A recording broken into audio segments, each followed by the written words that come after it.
नमस्ते। Solid fact with Hemant अत्री में आप सबका स्वागत।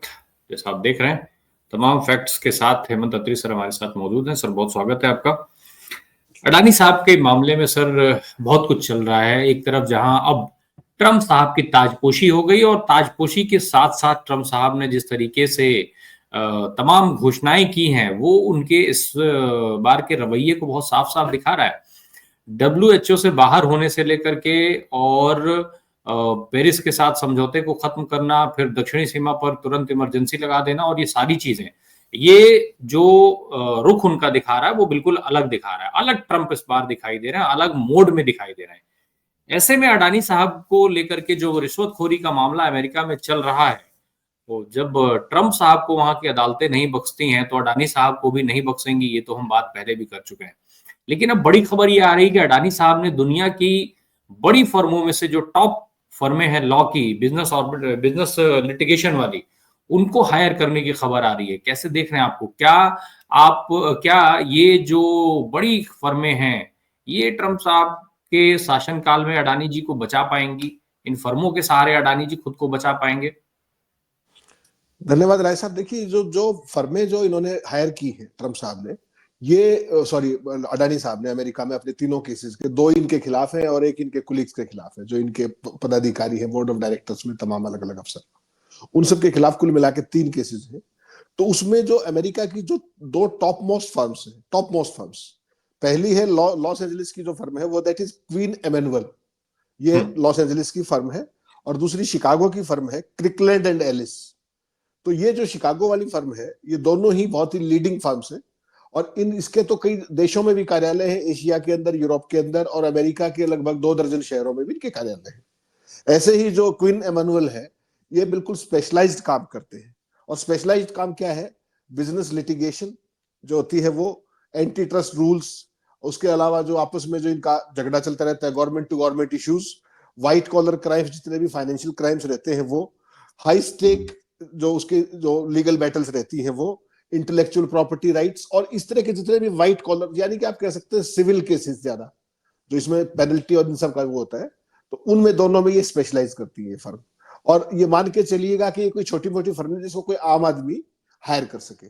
इनके जो क्लाइंट्स अब तक रहे हैं, अगर उनके नाम सुनेंगे आप तो खुद समझ जाएंगे कि अडानी साहब ने इन तीनों मामलों को डिफेंड करने के लिए कोई भी चांस लेना गवारा नहीं समझा है।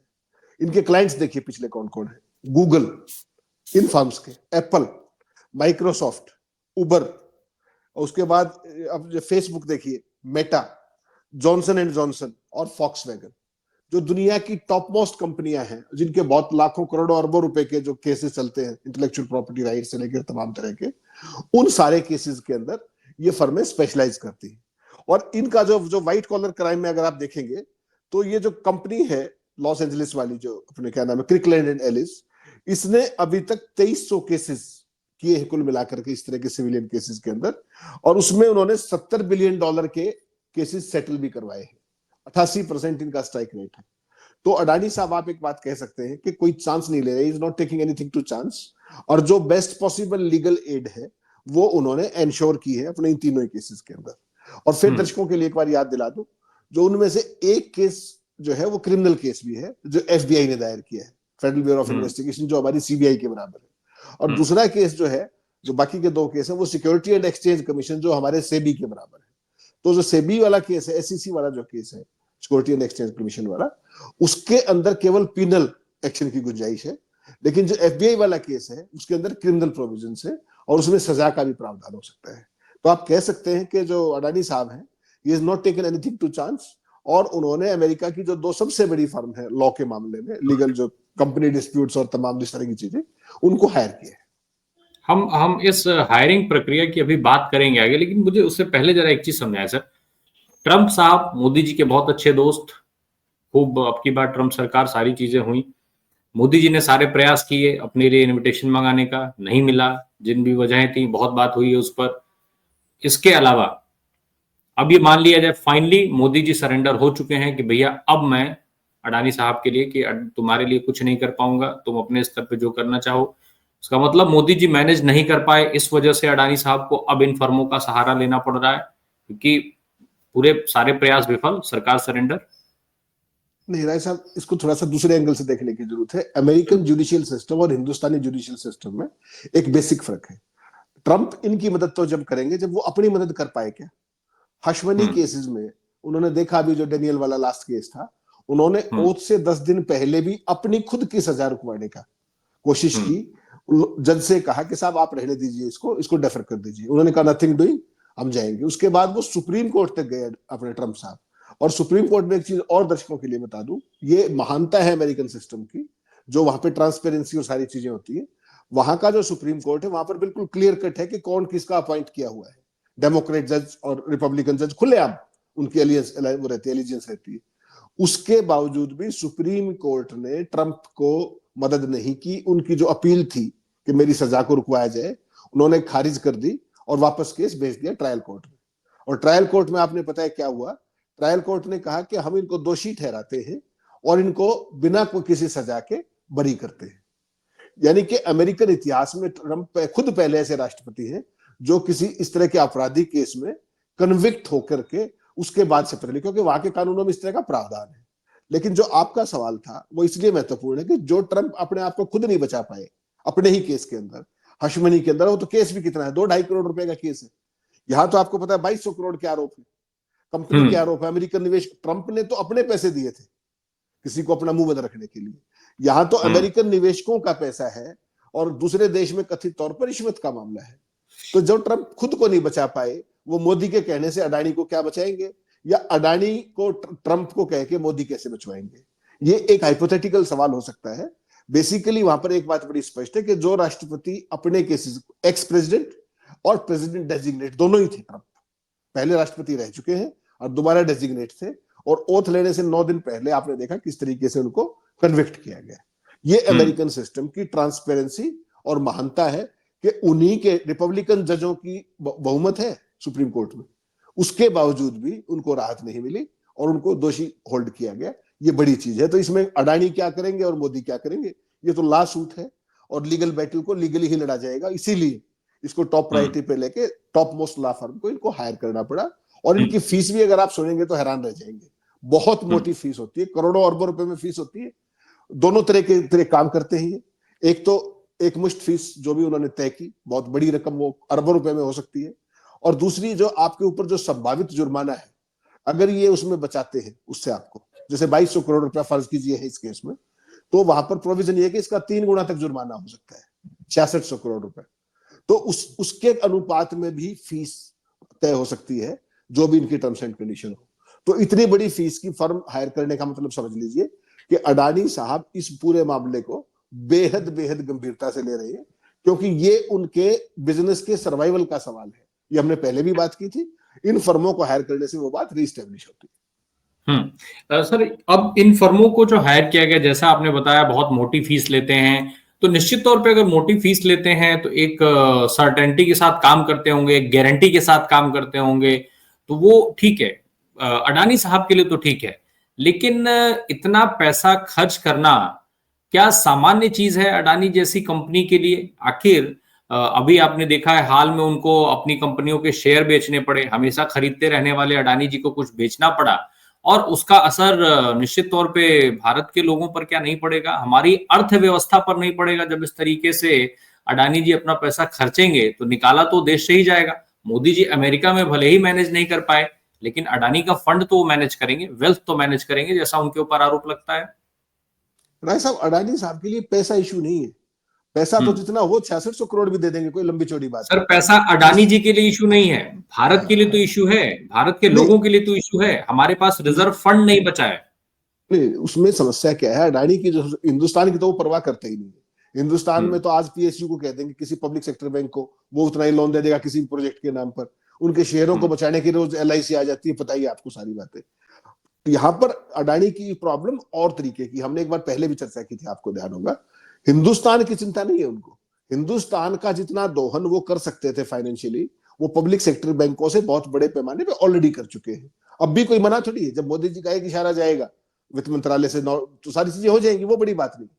इनका असली बीमारी क्या है कि अगर इन केसेस के अंदर इनका कन्विक्शन हो जाता है तो इनकी इंटरनेशनल फंडिंग बहुत बुरे तरीके से इंपैक्ट हो जाएगी, क्योंकि अमेरिका से सबसे ज्यादा फाइनेंस आता है।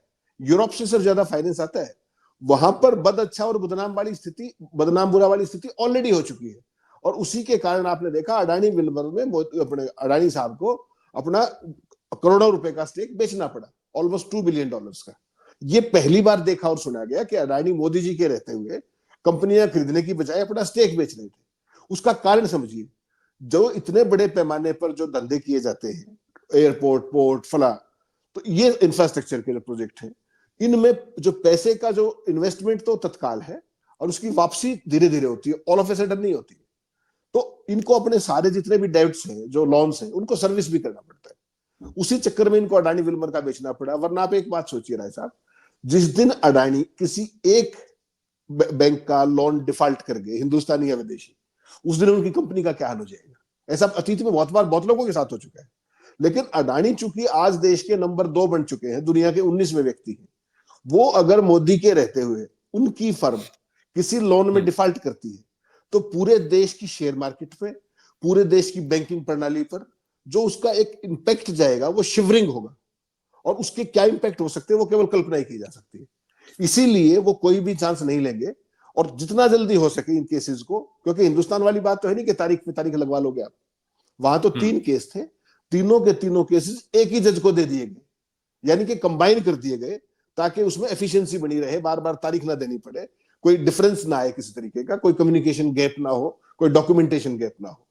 तो वहां का सिस्टम इतना प्रोफेशनल है और वो बात अडानी जी भी समझ रहे हैं। इसीलिए उन्होंने कोई चांस नहीं लिया और उन्होंने इतनी 2 बड़ी फर्मों को एक तरीके से अपने उसमें लेकर के और अपना मुकदमा को लड़ने की बात की।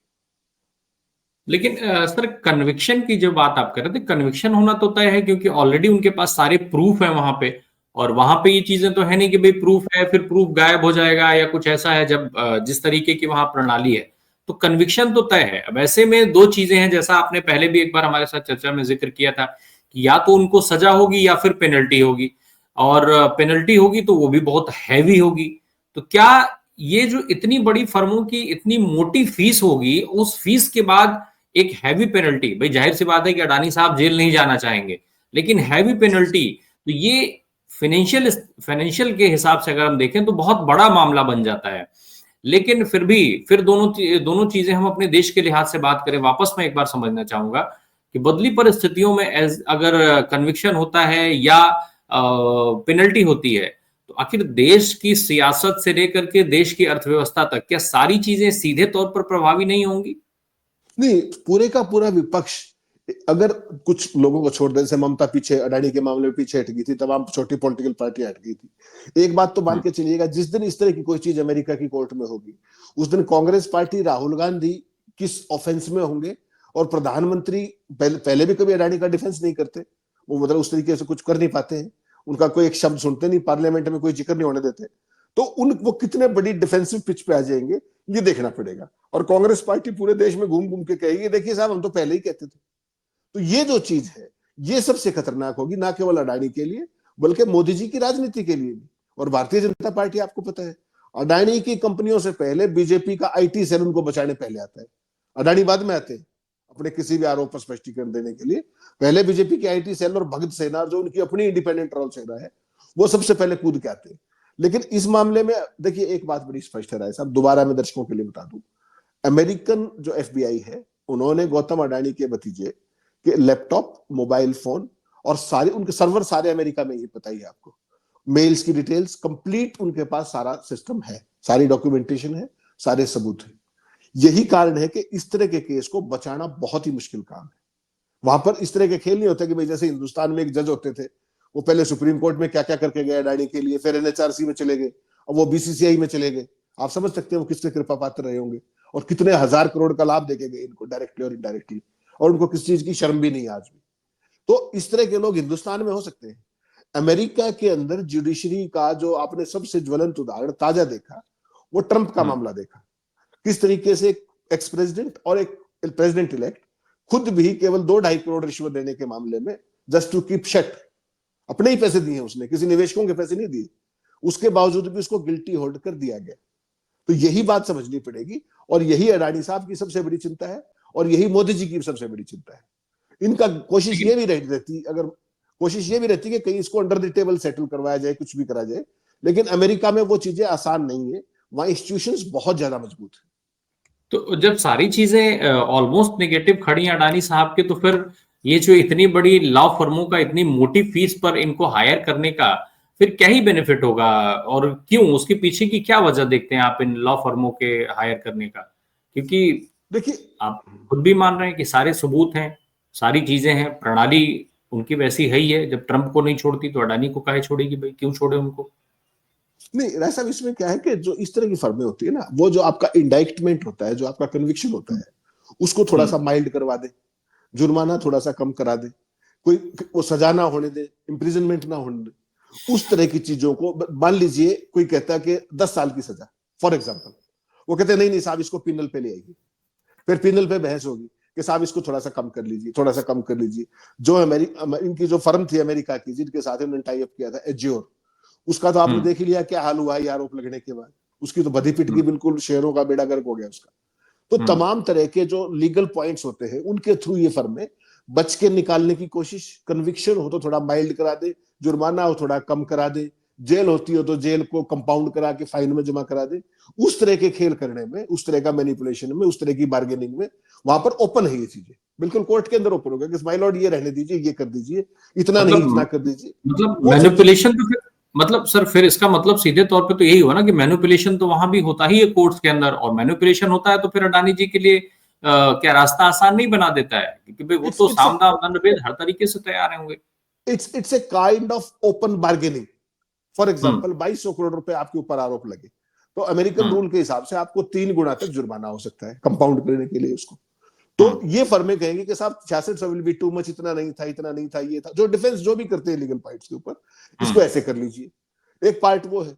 दूसरा, क्योंकि अगर एक में कन्विक्ट हो गया आप तो क्रिमिनल केस में भी कन्विक्ट हो गई होगी, तो वहां पर मान लीजिए वो कहते हैं कि नहीं आपकी 15 साल की सजा या 10 साल की सजा, तो फिर आप कहते हैं नहीं नहीं साहब सजा रहने दीजिए, आगे से ये नहीं करेंगे और हमारा इसको कंपाउंड कर दीजिए पिनल में। तो उस तरह की बार्गेनिंग वहां पर संभव है कि या तो सजा के रिटर्न में वो क्या नाम, जेल हो, और या पेनल्टी हो। तो पेनल्टी पे आ जाओ, और पेनल्टी आ जाओ तो फिर पेनल्टी को बार्गेन कर लो कि नहीं 6600 करोड़ नहीं, 2000 करोड़, 2000 नहीं 2500 करोड़। उस तरह की चीजें हमेशा ही होती है। जब आप जैसे मान लीजिए हिंदुस्तान के कोर्ट में भी करते हैं, तो आमतौर पर आप देखेंगे कि सीबीआई या कोई भी जांच एजेंसी है मर्डर के केस में हमेशा फांसी की सजा मांगेगी, फिर उसके बाद आते आते आते लाइफ इम्प्रिजनमेंट पे आके टिक जाता है। तो उसको मैनिपुलेशन नहीं कहेंगे, वो एक स्टैंडर्ड तरीका है चीजों को, जो उसकी जो कंपाउंड जो सेंटेंस की जो वो है उसके ऊपर, कि भाई इतनी सेंटेंस नहीं, इतनी कर दीजिए, इतनी नहीं इतनी कर दीजिए, मिनिमम ये इसमें इतनी है, इसमें ये सेक्शन होल्ड नहीं होता, ये होता है, उस टाइप की चीजें करके इसीलिए वकालत के फर्मों को लिया गया, वरना उनकी कोई मतलब नहीं है, डॉक्यूमेंटेशन तो है ही उनके पास है। बिल्कुल। ठीक है कि वो चलिए मैनिपुलेशन में मान लीजिए नहीं आता है, बार्गेनिंग में ही आता है, तो ये क्या अडानी जी की स्थिति बार्गेनिंग के लायक है? क्योंकि अगर अमेरिका में बार्गेन करके वो चीजों को मैनेज कर ले जाते हैं तो पूरी दुनिया में उनके लिए एक एडवांटेज हो जाएगा। जिस तरीके से आपने देखा है कि कई सारे देशों में उनका व्यापार बिल्कुल ठीक से प्रभावित हुआ उससे। कई प्रोजेक्ट जो शुरू होने जा रहे थे उनको कैंसिल कर दिया तमाम देशों ने। तो क्या अडानी साहब बार्गेनिंग करके अगर अपने को कुछ बचा भी ले जाएं तो दुनिया में व्यापार का जो माहौल था इनके हिसाब से वो बना पाएंगे, वापस से वो चीजें हासिल कर पाएंगे? और दूसरा इसके साथ ये भी पूछ लूं मैं आपसे कि क्या फिर मोदी जी विदेश में जाकर के इनके लिए नए व्यापार मांग पाएंगे क्या? राय सर, दो चीजें बड़ी स्पष्ट कर दो दर्शकों के लिए। एक तो इस पूरे मामले के अंदर स्कॉट फ्री जाना तो लगभग नामुमकिन है, किसी भी फर्म को कर लीजिए आप, स्कॉट फ्री नहीं जा सकते आप। कोई ना कोई इंडाइक्टमेंट आएगी, छोटा मोटा जो भी होगा, आप best of the best effort लगा लीजिए, उसके बावजूद आपके पास पीनल एक्शन तो निश्चित है। स्कॉट फ्री तो आप नहीं ही जाएंगे, अमेरिका के अंदर ऐसा कभी नहीं होता, पहली बात। दूसरा, आपने महत्वपूर्ण सवाल पूछा कि इसके फॉल आउट्स क्या होंगे। देखिए, मोदी जी ने अब तक जो कुछ ट्रंप के लिए, इनको अडानी के लिए किया है, वो पूरी दुनिया के सामने जग जाहिर है। कहीं पर ओपन हो चुका है, श्रीलंका में ओपन हुआ आपके सामने किस तरीके की ये इन्हीं को काम देना है, वहां के राष्ट्रपति की तरफ से ही कहा गया। बांग्लादेश में आपने पावर प्लांट में देख लिया, केन्या के अंदर आपने देख लिया, ऑस्ट्रेलिया के अंदर जिस तरीके से एसबीआई की चेयरमैन अरुंधति राय बैठी थी, प्रधानमंत्री बैठे थे, अडानी बैठे थे, कोल माइन वाले केस में आपको ध्यान होगा, और उसके बाद वहां एनवायरमेंट वगैरह को लेकर जिस तरीके के कंसर्न चल रहे हैं। तो ऐसा है बेसिकली कि प्रधानमंत्री जी का जो इनके प्रति कमिटमेंट है, वो पहले भी अंडर दी टेबल था, हालांकि वो बाद में बाहर आ गया, सबके सामने आ गया अलग अलग कारणों से। तो ऐसा नहीं है कि इनका जो पीआर का काम या जो भी इनके धंधों का काम था अब मोदी जी छोड़ देंगे, ऐसा तो अपेक्षा करना संभव नहीं है, वो तो करेंगे अपने हिसाब से। लेकिन दुनिया में इसके टेकर कितने बचेंगे ये महत्वपूर्ण होगा। आप तो पीआर करते रहिए, आपकी सुन कितने लोग रहे, क्योंकि अमेरिका के अंदर इंडाइटमेंट है ना, मेन फाइनेंस वहां से आता है, मैक्सिमम फाइनेंस जो है पूरी दुनिया का, इंटरनेशनल फाइनेंस, इन्वेस्टमेंट्स जो आती है, बड़े इन्वेस्टर जो है वो सारे वहां हैं या यूरोप में। वहां से जब इस तरह की चीज आएगी कि नहीं नहीं ये तो इस तरह की अनएथिकल प्रैक्टिसेस में पाए गए थे कथित तौर पर, या इसमें या उसमें, और अपने ही देश में रिश्वत देते हैं बाहर के पैसे को ला करके, तो वो कहीं ना कहीं पूरी दुनिया में एक छवि खराब करता है आपकी, आपके क्रेडेंशियल्स खराब करता है, आपकी क्रेडिबिलिटी खराब करता है, आपके बिजनेस एथिक्स को कहीं ना कहीं सवालों के घेरे में ला देता है। तो ये जो चिंता है ये बड़ी चिंता रहेगी। तो फिर आपके पास ऑप्शन क्या रह जाएंगे?